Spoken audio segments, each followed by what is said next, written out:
The fighting around Saigon in the last 2 days of the year was desperate.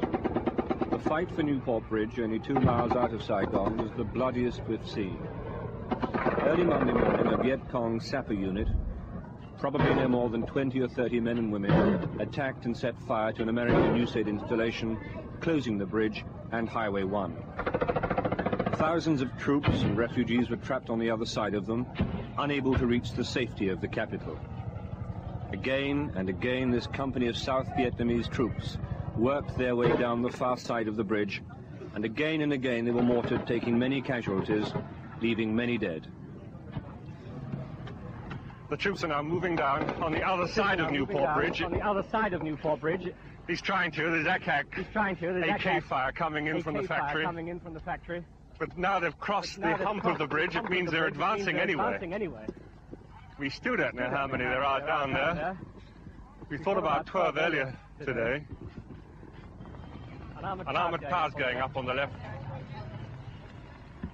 There's no way of shifting these people. There must be what?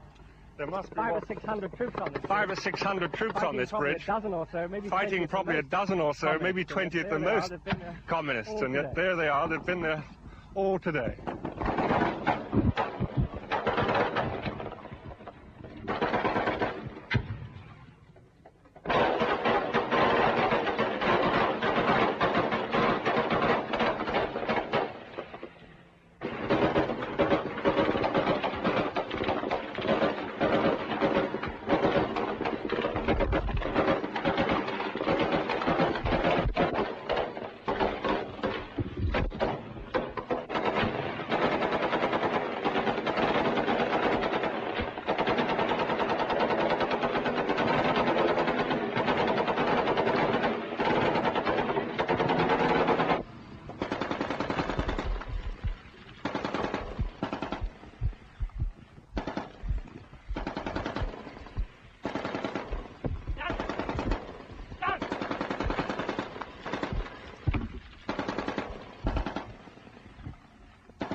For one moment they panicked, and rightly so. The mortar hit right in the middle of them down on the right, 100 yards away. It's killed a lot of people.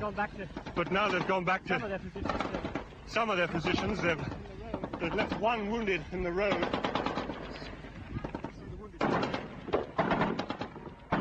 There was a desperation in these troops and their commanders we'd not seen before.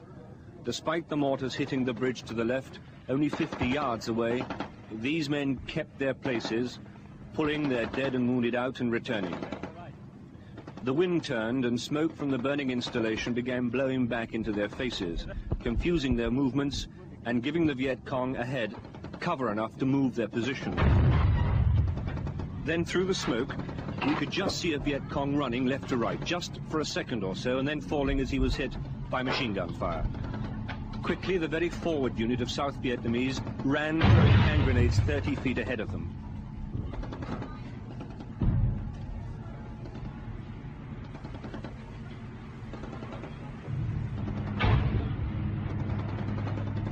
The smoke turned on us again, and out of it, in the briefest lull in the crossfire, soldiers came running out carrying children. Children who had been trapped by the side of the road right in the middle of all that we'd seen. They'd been hit by flying shrapnel from the mortars. One little girl was very close to dying.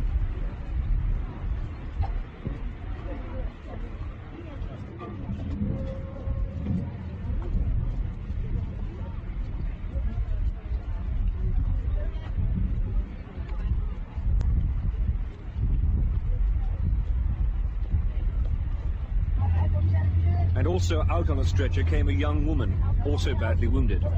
She was dressed in a black uniform, and there was a rifle on the stretcher with her. She was a Viet Cong.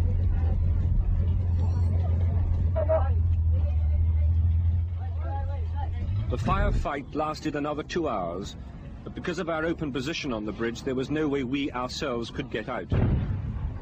But a final charge and a last volley of hand grenades, and the fight to reopen Newport Bridge on Highway 1 was over. So the battle for Newport Bridge ends this evening, back in South Vietnamese hands. And a half an hour ago, these men were told that they had a new president. President Minh installed in the presidential palace, the man who they hope, and we hope, will bring peace to this country. Michael Nicholson, News at 10, on the Newport Bridge just outside of Saigon.